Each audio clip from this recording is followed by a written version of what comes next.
Welcome back. In this video, I'm going to discuss the load and resistance factor design method of designing a reinforced concrete square column with axial bending load based on eStructural Design Tao found on the App Store. Get the factored axial load from the axial dead load and axial live load, and the factored moment from moment dead load and moment live load. Then solve the eccentricity. Enumerate input parameters required.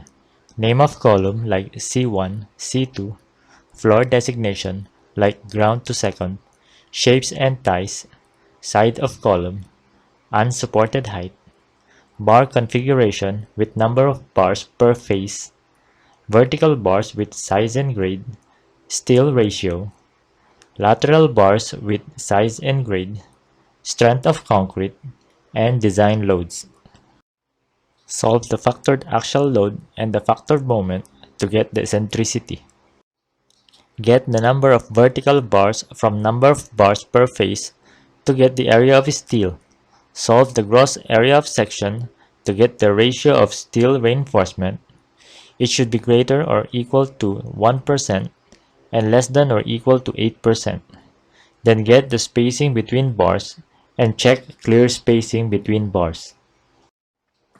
Assume a value to the neutral axis C that corresponds to the given eccentricity. Note: manual or machine iteration is required to get the exact value of C for this evaluation. Next, identify bar layout in vertical column arrangement with equal bar spacing and check each bar set whether in compression or tension with relation to the neutral axis C. Get the steel stresses in each bar sets with corresponding force type and should be less than or equal to Fy. From the steel stresses, get the steel forces in each bar sets with corresponding force type.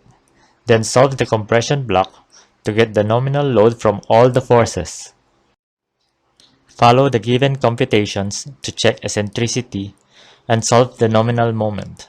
To check for adequacy, the design moment should be less than the actual moment, and the design axial load should be less than the actual axial load. Follow the computation for lateral bars. Design recommendation format as follows: design criteria, column size, vertical bars, and lateral tie bars. Thank you for watching. If you find this new lecture series helpful, please like, share, and subscribe to this channel.